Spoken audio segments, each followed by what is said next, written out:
पारुल। और अभी तक हमने कर लिया है नॉमिनेटिव, एक्यूजेटिव, डाटिव एंड वेक्सल वर्ब्स। आज हम करेंगे पर्सनल प्रोनोमन जो होंगे नॉमिनेटिव, एक्यूजेटिव और डाटिव। जैसे हम सेंटेंस बनाते हैं, ही हेल्प्स मी। जो मी है इंग्लिश में, वो जर्मन में दो तरह से कहा जा सकता है, एक्यूजेटिव या डाटिव। अगर हमारा वर्ब एक्यूजेटिव है तो वह एक्यूजेटिव बनेगा, अगर हमारा वर्ब डाटिव है तो वो डाटिव बनेगा। तो इस बेसिस पे हम जो ऑब्जेक्ट को हैं क्लासिफाई करते हैं जर्मन में। जैसे कि अब हमारा आई है, आई को हम इश्क कहते हैं, बट जो उसका ऑब्जेक्ट होता है वो मी होता है, तो मी का बनेगा मिश और मियर।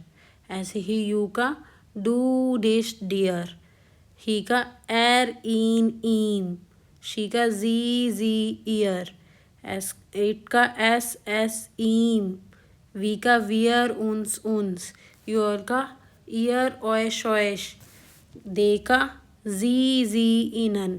और अगर आप किसी को रिस्पेक्ट दे रहे हैं तो जी इनन। तो यह टेबल आपको बाय हार्ट याद करनी पड़ेगी। अब मैं बताऊंगी आपको इसको यूज़ कैसे करना है। जैसे एक सेंटेंस है, आई लव यू, ठीक है, तो आई है वो हमारा सब्जेक्ट है,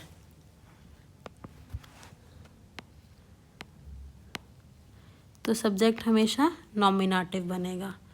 तो आप जाइए, आप देखिए आई के लिए नॉमिनेटिव क्या है, इश, तो आपने लगा दिया इश। जो लव है, टू लव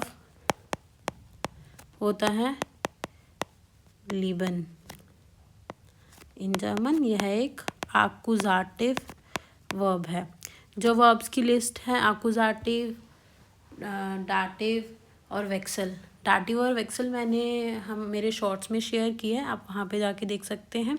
और उसको छोड़कर जितने भी वर्ब्स बचते हैं वो ज़्यादातर एक्यूजेटिव में ही आते हैं, तो आप वो चेकआउट कर सकते हैं। तो टू लव लिबन एक्यूजेटिव वर्ब है, तो जो हमारा यू है वो हमारा एक्यूजेटिव ऑब्जेक्ट बन जाता है।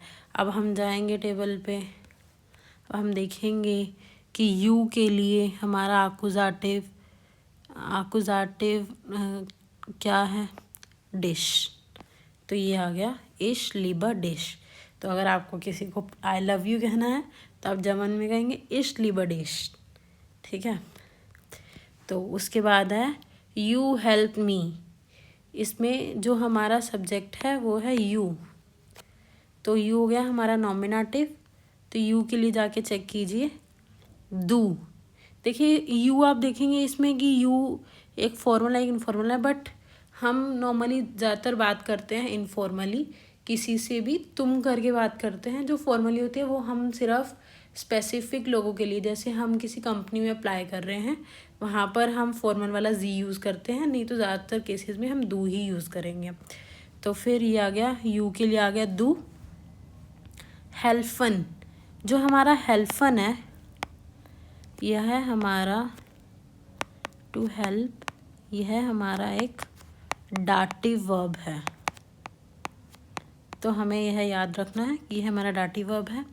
तो जो हमारा ऑब्जेक्ट आएगा वो भी डाटिव आएगा।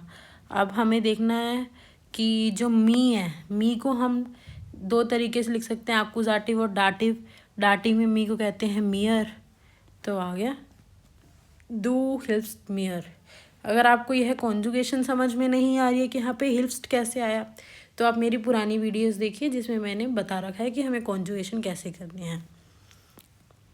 नेक्स्ट है आई सी यू।